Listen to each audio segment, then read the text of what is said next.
uma nova pista pode surgir na busca por Nancy Guthrie, acabamos de receber uma declaração do FBI sobre uma luva que está sendo testada para DNA. Eles dizem que parece corresponder à luva do homem que estava na porta da casa da mulher de 84 anos. Na época em que ela foi levada, qual a importância que isso pode ter? Quando se trata de desvendar um caso que está entrando em sua terceira semana, estamos acompanhando o caso apresentado pela Law and Crime. Eu sou Chris Stewart.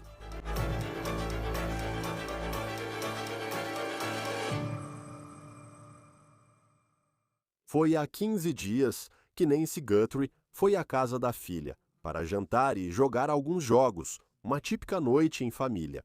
Depois, um familiar a levou de volta para casa, onde mora sozinha perto dali. E então, nas primeiras horas da manhã, ela foi supostamente levada e não a vimos desde então. Nós não sabemos quem é o homem. Neste vídeo divulgado pelo FBI, aquele homem mascarado, armado com uma arma, usando uma mochila e luvas nas mãos. Agora, acabamos de receber uma declaração do FBI sobre uma luva que foi recuperada durante a busca por Nancy Guthrie. Agora eu quero ler essa declaração para vocês primeiro, e depois vamos conversar um pouco sobre o que isso pode significar. Abre aspas. As luvas, encontradas a aproximadamente 3 quilômetros da residência dos Guthrie, em um campo próximo à beira da estrada, foram embaladas pelos delegados do xerife do condado de Pima e enviadas durante a noite na quinta-feira, 12 de fevereiro, e elas chegaram a um laboratório particular na Flórida na sexta-feira, que seria 13 de fevereiro. Este é o laboratório particular usado pelo departamento do xerife do condado de Pima, na Flórida, para análise de DNA das evidências recebidas. E a declaração continua dizendo que o FBI recebeu os resultados preliminares no sábado, 14 de fevereiro, e agora eles estão aguardando o controle de qualidade e a confirmação oficial, hoje. Hoje é domingo. Antes de colocar o perfil masculino desconhecido no CODIS, agora o CODIS-A é o banco de dados nacional do FBI. O processo geralmente leva 24 horas após o departamento receber o DNA. Os investigadores coletaram aproximadamente 16 luvas nas várias áreas próximas à casa de Nancy Guthrie. A maioria eram luvas de voluntários descartadas em áreas próximas durante as buscas. A que teve o perfil de DNA recuperado é diferente e parece corresponder às luvas do suspeito no vídeo de vigilância. O FBI forneceu e continuará fornecendo assistência no prazo que for determinado para nós. Fim da citação. Então, há muita coisa aí. Isso pode ser um sinal de esperança. Neste caso, você ouviu essa frase. O perfil de DNA recuperado é diferente e parece corresponder às luvas do suspeito no vídeo de vigilância. Essa é a frase que mais nos chamou a atenção agora. Também é importante notar que o FBI ainda está classificando a pessoa que você vê no vídeo como um homem desconhecido. O porta-voz também disse que, ao olhar para o vídeo, parece que a pessoa na vigilância na varanda da frente de Nancy Guthrie está usando luvas de nitrila. Colocou outro par de luvas. Então, luvas de nitrila são como uma alternativa às luvas de látex. Elas são muito comuns. Podem ser usadas para limpeza de casas, podem ser usadas se alguém estiver usando algum tipo de EPI. Então, acho que esse contexto é importante enquanto aguardamos esses resultados de DNA. Assim que o FBI receber a confirmação oficial, vai inserir o DNA no CODIS, o Banco Nacional, para buscar correspondências. Agora, esse banco de dados reúne perfis de DNA de criminosos condenados, presos, detidos e pessoas com histórico policial. Então, se o FBI acabar tendo o perfil de DNA de quem eles acreditam que seja aquela pessoa mascarada, e olha, isso é algo grande. Se não sabemos o que vai sair disso, eles podem conseguir uma correspondência se essa pessoa já tiver o DNA dela no sistema. Agora, não está claro, olhando para o que o porta-voz do FBI disse, se há algo sobre a luva que eles encontraram no campo que os faça acreditar que está relacionada à investigação Guthrie. E não é só uma luva que alguém jogou na beira da estrada, sabe? Não é isso. Ao dizer que parece ser a mesma luva, eles querem dizer que é apenas um estilo semelhante de luva ao que você vê no vídeo. O xerife do condado de Pima afirmou que nenhuma das luvas recolhidas como evidência foi encontrada na casa ou propriedade de Nancy Guthrie. Ele também não disse quais evidências foram encontradas dentro da casa de Nancy Guthrie. No entanto, ele afirmou que havia DNA de outra pessoa, além de Nancy Guthrie, na casa dela. Não está claro se o DNA pertence à pessoa mascarada vista fora da casa dela, nem qual evidência continha o DNA. Outro ponto de contexto é este: pode ser apenas um amigo dela, pode ser alguém com quem ela vai à igreja, pode ser alguém que ela contrata para ajudá-la em casa. Jardineiros, limpadores de piscina e outros ajudantes contratados foram solicitados a fornecer amostras de DNA na investigação. A polícia deteve pelo menos 2 pessoas neste caso, mas nenhuma prisão foi feita. Algum contexto importante sobre isso está sendo fornecido hoje. Um relatório afirma que as autoridades tendem a não considerar suspeito o homem cuja casa foi revistada na sexta-feira à noite. A casa do homem foi revistada com um mandado de busca federal, e as autoridades também fizeram uma abordagem em um restaurante fast food Culver's nas proximidades. Esse homem não foi preso. Não está claro por que as autoridades focaram nesta casa, que fica a cerca de 3 quilômetros da casa de Nancy Guthrie. Também não está claro o que havia no veículo que motivou a abordagem, a conversa e a revista. Mas, novamente, para mandados de busca, as autoridades precisaram apresentar algo ao juiz para obter autorização para a operação. Agora, além disso, a NBC News está informando que os investigadores estão descartando familiares de Nancy Guthrie, quaisquer parentes, como possíveis suspeitos neste caso. O xerife disse que ninguém foi oficialmente descartado, porém, até que um sequestrador seja preso. Enquanto aguardam os resultados do DNA, autoridades locais e federais afirmam que seguirão investigando o caso, incluindo o que o suspeito estava vestindo na noite em que estava do lado de fora da casa de Nancy Guthrie, especificamente aquela mochila que parece estar cheia. Nós não sabemos o que tem na mochila, mas sabemos neste momento no que as autoridades acreditam. É uma mochila de trilha, Ozark Trail, de 25 litros. E o único lugar onde você pode encontrá-la é no Walmart. Além disso, a Fox News informa que o coldre, na frente do suspeito, parece ser um modelo barato. É da marca Strategy, modelo hip holster, acredita a Fox, e está disponível no Walmart. Você pode comprá-lo por cerca de $10 e há 5 lojas do Walmart que, segundo relatos, têm esse produto na região de Tucson. Não é a primeira vez que o Walmart, seus registros de vendas e vídeos de vigilância têm papel importante em uma investigação de destaque. Estas são imagens do assassino, quádruplo Bryan Kohberger, em um Walmart em Pullman, Washington, em 2022. Ele teria feito 13 viagens entre outubro e dezembro de 2022.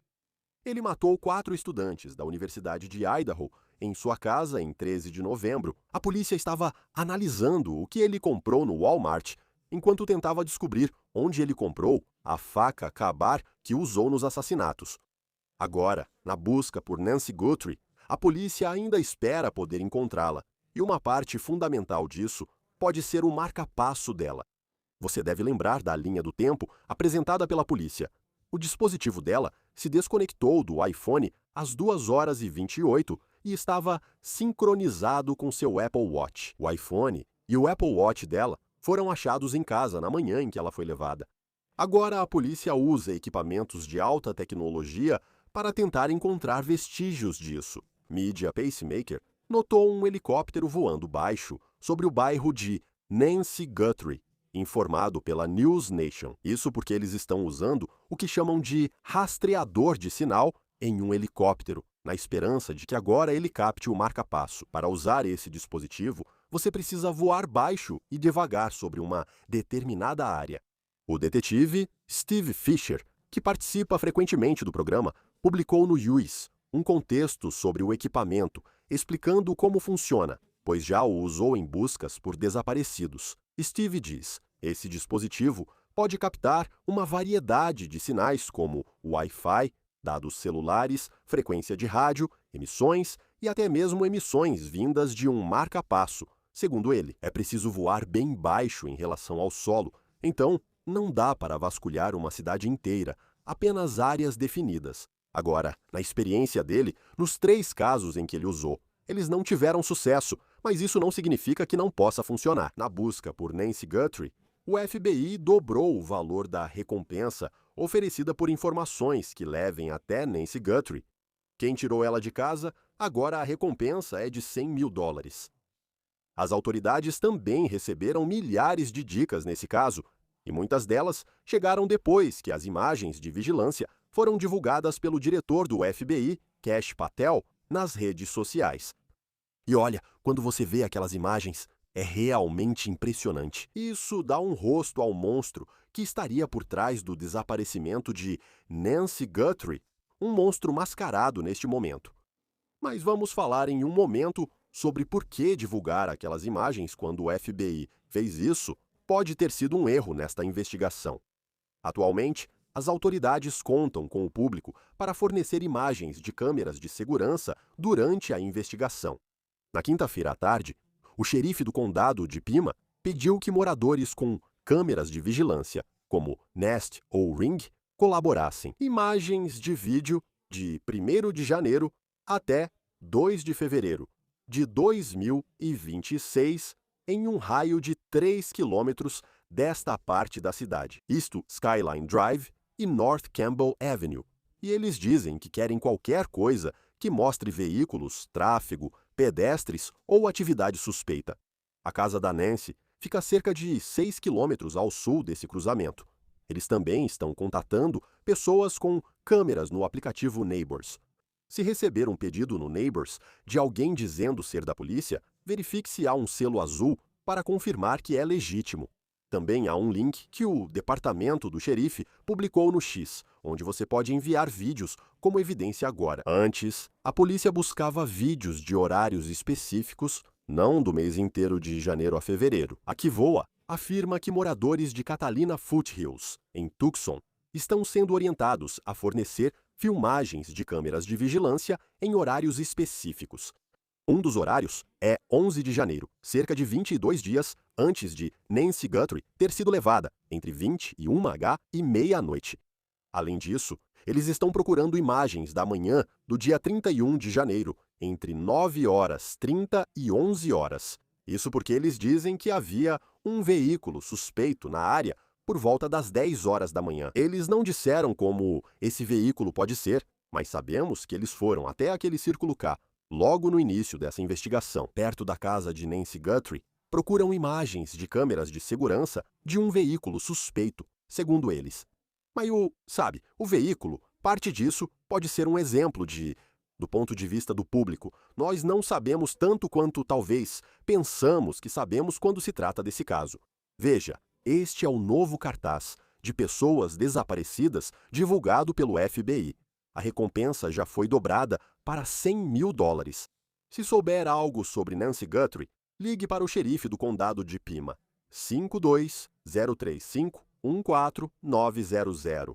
E você também pode entrar em contato com o FBI pelo número 1800-CALL-FBI ou acessar tipsfbi.gov. Agora, para comentar o caso, está conosco Dan Brunner, ex-agente especial do FBI. Obrigado por dedicar seu tempo para estar conosco aqui no Law and Crime, enquanto continuamos acompanhando a busca por Nancy Guthrie. Então, eu sei que estamos analisando alguns dos relatos da mídia sobre certas evidências específicas, especificamente algumas luvas. Acho que encontraram um par de luvas a 3 quilômetros da casa de Nancy Guthrie.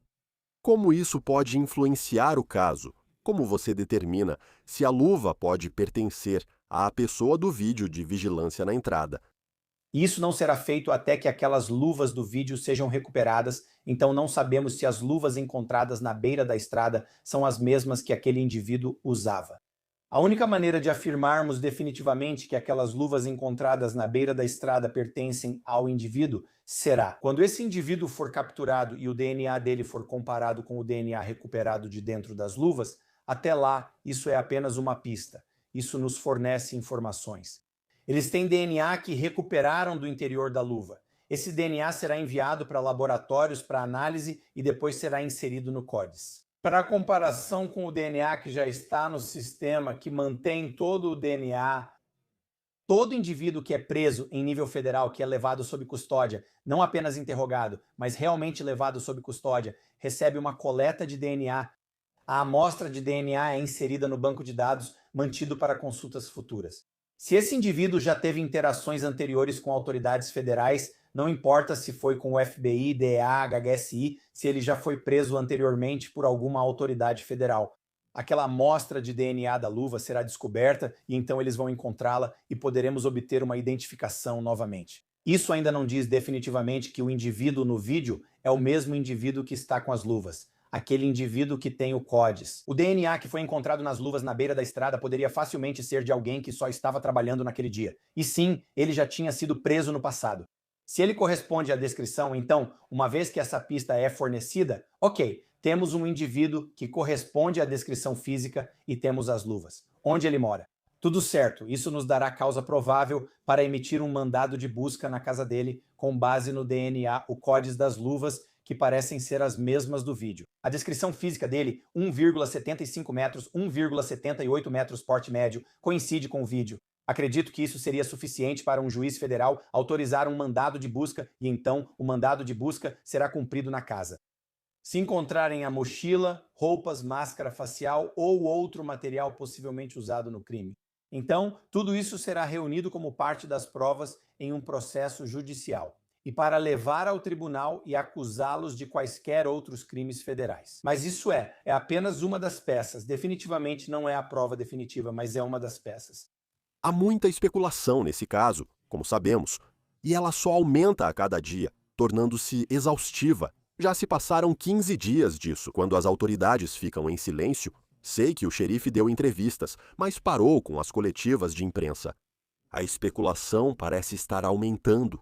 Como você caracterizaria o andamento dessa investigação? Como alguém que entende bem como investigações desse tipo funcionam. Acho que até agora a investigação estava indo muito bem. Acho que o condado de Pima, pode ter liberado a cena um pouco rápido demais. Acho que eles tinham a cena e nós já falamos sobre isso. E o xerife do condado de Pima já declarou. Talvez ele tenha sido um pouco rápido em liberar e todo mundo entende isso. Isso faz parte dos relatórios pós-ação e de uma investigação que deveria ter continuado para uma análise mais profunda. Condado de Pima. Tenho certeza de que as equipes de resposta a evidências deles são excelentes, mas na verdade ninguém é tão bom quanto a equipe de resposta a evidências do FBI. As equipes de análise, coleta, campo e resposta a evidências deles são incomparáveis entre as melhores do mundo. E tê-los envolvidos teria sido tão simples quanto pedir: ei, vocês poderiam vir e nos dar apoio? Eventualmente, uma investigação federal foi aberta e foi aí que o FBI disse: ok, precisamos da cena de volta. Foi aí que tivemos o que aconteceu na semana passada. A investigação estava progredindo, avançando. E eu acho que foi um pouco de atraso. Eu realmente achei um pouco de atraso, mas com um trabalho incrível do nosso elenco, a equipe de vigilância e análise celular, CAST, que são agentes e funcionários de apoio que fazem análise de dados celulares. Eles coletam evidências digitais, realmente entendem e analisam tudo a fundo e depois apresentam isso como evidência física. A equipe CAST, no Arizona, estava trabalhando com os servidores da Nest porque a senhorita Guthrie não estava gravando. Então eles estavam analisando a possibilidade de recuperar os dados perdidos do vídeo nos servidores e tiveram sucesso. Agora, aqui é onde houve um erro e uma confusão por parte do FBI, da liderança do FBI, e estou supondo que isso veio do diretor Patel. Eles decidiram liberar o vídeo agora. Uma das coisas que eu disse, eu estava literalmente ao vivo no ar com um dos seus colegas. Quando o vídeo foi divulgado, eu estava fazendo comentários ao vivo. E uma das primeiras coisas que eu disse foi: tenho certeza. O FBI teve vários dias para analisar isso, para destrinchar, para olhar cada pequena evidência, cada detalhe daquele vídeo antes de entregá-lo ao público. Acho que eles ficaram com o vídeo por 2 ou 3 dias. O que ocorreu nos dias seguintes? Você viu a tenda sendo montada para análise de altura, depois viu a mochila sendo identificada. Isso. Para mim estava claro que isso estava sendo feito depois da liberação. Não há nenhum agente do FBI, nenhum membro da equipe, nenhuma resposta de evidências, nenhum indivíduo do elenco. Como agente de caso por 20 anos, jamais permitiria que esse vídeo fosse divulgado ao público, principalmente porque não tive a chance de analisá-lo. Talvez eu consiga identificar algo ali e descobrir em qual loja foi comprado. Assim podem fornecer um vídeo de vigilância. E então podemos identificar um suspeito de interesse, sem que eles saibam que estamos seguindo, sem que eles saibam. Isso nos dá vantagem. Ao divulgar esse vídeo, Kash Patel decidiu liberar esse vídeo por algum motivo, razões de relações públicas, para dizer que o FBI está fazendo um ótimo trabalho. Nós não precisamos desse tipo de vitória em relações públicas, mas Kash Patel decidiu fazer isso. Ele então devolveu a vantagem para o criminoso. Por quê? Porque uma vez que o criminoso sabe, o que o criminoso vai fazer? Se livrar da mochila, se livrar da máscara, se livrar da jaqueta, se livrar da arma. Todas as peças de evidência clara que um promotor dos Estados Unidos gostaria de ter no tribunal, ou um promotor estadual, um promotor público gostaria de ter no tribunal para provar que isso foi recuperado na casa dele. Aqui está o vídeo dele, você sabe, desativando a câmera da campainha Ring. Esse indivíduo agora também pode fugir. Ele pode estar do outro lado do planeta neste momento porque ele diz: ah não, eles têm um vídeo meu, você está dando vantagem para eles. Isso foi uma grande dor de cabeça para os investigadores. Não deu a eles a oportunidade. Então, além de tudo isso, antes eles conseguiram realmente dissecar a mochila, analisá-la e descobrir qual era a marca. Estas são as lojas. Isso levaria tempo, isso teria levado pelo menos 4, 5, 6 dias, certo? Sim. Nesse tempo, nos primeiros 3 dias, foram dadas 14 mil dicas, 14 mil pistas foram fornecidas, inundando o FBI com informações. E isso exigiu que cada uma dessas dicas fosse verificada, tinha que ser analisada para ver se os investigadores tinham tempo de checar. Estamos buscando um indivíduo de 1,78 metros usando essa mochila que sabemos ser vendida nesta loja. Isso teria sido 14 mil, teria sido um número muito menor de dicas e não teria sobrecarregado o sistema. Os agentes, analistas e funcionários do FBI no Arizona estão trabalhando muito. E ao divulgar esse vídeo cedo demais, Kash Patel criou uma quantidade enorme de trabalho extra para aquela equipe do caso, trabalho que eles não precisavam fazer. Isso foi um erro 100%, sem dúvida, e tenho certeza de que todo agente do caso, todo mundo lá no campo, discordou completamente disso. Porque você olha para alguns casos em que vimos pessoas que foram detidas e depois liberadas, como aquele senhor na fronteira entre os Estados Unidos e o México, cujo nome era Carlos. E isso foi uma denúncia que chegou. Alguém disse: "Ei, acho que você deveria olhar para esse cara." E aí, a sogra da casa estava dizendo isso. Quando a SWAT entrou na casa, mostraram fotos perguntando: "Esse é seu genro?" Ela respondeu: "Não." Na noite seguinte, a cerca de 3 quilômetros da casa de Nancy Guthrie, houve outra abordagem de trânsito. O júri ainda não confirmou publicamente se havia informações retiradas da casa, o que seria valioso para a investigação. O que você acha, sabendo dessas denúncias? Já vimos pelo menos 2 pessoas detidas, interrogadas e depois liberadas pela polícia. Não tenho nenhum problema com isso. Não tenho problema com alguém ser detido e interrogado. Com base na denúncia, tenho curiosidade de ver o texto e o depoimento para o mandado de busca. Porque para conseguir um mandado de busca para uma casa, é preciso ter causa provável para acreditar que aquela casa tem evidências do crime. Essa denúncia teria que ser extremamente específica, ou então seria só uma denúncia dizendo: ah, eu acredito que esse cara, fulano, fez isso. Isso para mim é bem fraco. Mas se eles conseguiram, se eles foram capazes de obter um mandado de busca federal com base nisso, eu fico curioso para saber qual foi a causa provável para executar esse mandado de busca. Não me incomoda que eles detenham e interroguem pessoas, mas isso remete ao momento em que o vídeo foi divulgado. Se as equipes tivessem tempo, não correríamos em várias direções como galinhas sem cabeça, parando e detendo pessoas. Teria sido muito mais focado, sabe, uma investigação intensa, sem falar que, se eles tivessem conseguido determinar e tivessem tirado tudo o que podiam, vale a pena tirar todo o suco daquele vídeo e então determinar um suspeito que não saberia que está sendo vigiado. Agora, eles vão olhar por cima do ombro esquerdo, por cima do ombro direito, porque acham que o FBI está vindo atrás deles. Então, novamente, não tenho problema com eles pararem, deterem pessoas, interrogarem e depois liberarem. Isso faz parte da investigação. Tenho certeza de que você já analisou várias câmeras Ring Nest durante sua carreira, à medida que ficaram populares, além de vídeos de vigilância de suspeitos. Agora que todos nós vimos esse vídeo e você olha para ele, quero dizer, em termos de suspeitos que você já viu em câmeras, onde você pode tirar algo desse vídeo, quero dizer, o quão valioso é, tipo, especificamente essa pessoa. Quero dizer, o que você consegue extrair desse vídeo quando assiste.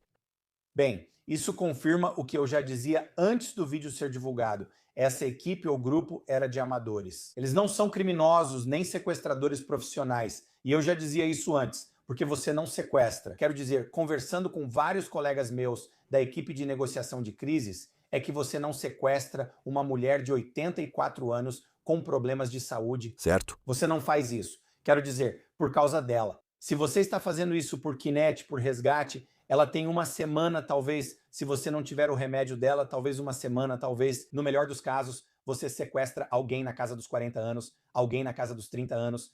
E além disso, as comunicações você enviou para as mídias locais, para o TMZ, não há uma rota de comunicação clara, você não está fornecendo um meio de comunicação. Naquela época, com o vídeo sendo divulgado, isso confirmou minha teoria de que eram amadores. Ele usava uma mochila muito distinta, usava uma camisa muito característica, tinha uma arma, um coldre, em um lugar onde não se deve carregar um coldre. Uma arma de tamanho normal, carregada na posição apêndice, fica na lateral da cintura, não em frente à virilha. Aquilo é um coldre completo.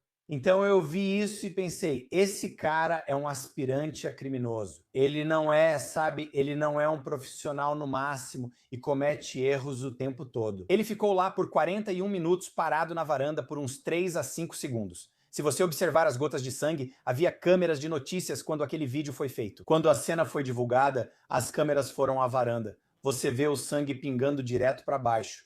Ok, elas não estavam em um ângulo, como se ela estivesse sendo arrastada ou tirada às pressas, eram gotas. Pum, o que significa que ela ficou parada no lugar por provavelmente uns 3 a 5 segundos, eu acho. Sangrando da mão ou do braço, onde a mão dela estava apenas pingando direto para baixo de novo, eles estão parados na varanda. Se fossem profissionais, eles a teriam levado para dentro e para fora rapidamente. Estariam entrando e saindo depressa. Se fosse uma invasão domiciliar, eles teriam entrado, querem estar dentro e fora em minutos. Se fosse uma invasão domiciliar que deu errado, provavelmente teriam machucado e matado ela, e depois saído dali em poucos minutos. Então, há várias coisas que, para mim, indicam que esses não eram profissionais, não eram sequestradores que sabiam o que estavam fazendo. E como eu disse, estou esperando enquanto o cerco se fecha sobre eles. Eu diria que isso está quase chegando ao ponto em que não será tanto o condado de Pima e o FBI encontrando esse indivíduo, mas sim esse indivíduo cometendo um erro. E então eles, como Luigi Mangione, tirando a máscara por um segundo e alguém no McDonald's reconhecendo ele na Pensilvânia. Vai ser só um pequeno erro que eles vão cometer, que poderia ter passado despercebido. Mas eles vão cometer um erro porque estão nervosos, estão estressados. Com o tempo, diminui a chance de um bom desfecho para a senhorita Guthrie, mas aumenta a possibilidade desse indivíduo se cansar e errar. Essa é a parte difícil, pois já se passaram 15 dias e fico preocupado. A saúde dela depende da medicação, e se não tomar em 24 horas pode ser fatal. Então, sabe, você realmente se preocupa com esse ponto de como isso vai se desenrolar do lado amador da coisa. Porque quero dizer, eu não sou um profissional da área policial. Olhei e pensei, esse cara claramente não sabia que a campainha com câmera, ou uma câmera da Nest, estava gravando. E aí ele meio que, pegou as flores e isso simplesmente pareceu bizarro. Você se surpreende que após 15 dias ainda não houve prisão, sabendo que pode ser um grupo muito amador e que o erro não foi suficiente para já terem essa pessoa sob custódia? Eu diria que sim, neste momento. Inicialmente eu achava que era um grupo. Eu não tenho muita confiança de que aqueles e-mails enviados para o TMZ eram realmente do grupo. Digo, eu não vi o conteúdo dos e-mails. Mas aparentemente algo indica que eles conheciam o interior da casa. Alguém que trabalha com entregas como o DoorDash pode ver o interior da casa e comentar, ou você pode ver tudo pelo Zillow. Eu sempre recomendo aos meus clientes de consultoria de segurança em Montana, retirem suas casas do Zillow, pois qualquer um pode ver o interior delas. Eles dizerem isso é como afirmar, pode ter vindo do Zillow, então não confio tanto. Não sei, então desconheço o conteúdo dos e-mails.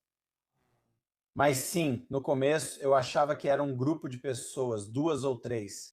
Acho que neste ponto estou mais inclinado a acreditar que provavelmente é só uma pessoa, um indivíduo, talvez mais um envolvido, porque quanto mais o tempo passa, mais nervosa outra pessoa do grupo o elo fraco vai ficar tão nervosa que também vai acabar cometendo um erro.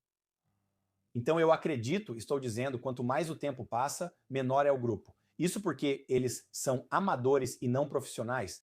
Vamos ver como isso se desenrola. Depois de mais de 2 semanas, só resta esperar e manter a esperança pela resolução. Mas com tantos agentes trabalhando nisso, você sabe disso, e tenho certeza de que não tem muita gente dormindo. E muita gente levando isso para o lado pessoal, porque quer resolver isso. Levar essa pessoa à justiça e descobrir o paradeiro de Nancy Guthrie, Dan Brunner, ex-agente especial do FBI, é ótimo tê-lo no Law and Crime. Obrigado por participar. É um prazer, sempre que precisar. Tudo bem. Antes de irmos, quero continuar mostrando esses números na esperança de que alguém veja e algo desperte sua memória. Elas podem ligar para as autoridades e dar informações. Se souber algo sobre Nancy Guthrie, contate o xerife do condado de Pima pelo 5203-514-900. Você pode contatar o 1800 Call FBI ou acessar tipsfbi.gov. Isso é tudo do On the Case, da Law and Crime. Inscreva-se no nosso canal no YouTube, Spotify e agora no Peacock. Eu sou Chris Stewart. Até a próxima.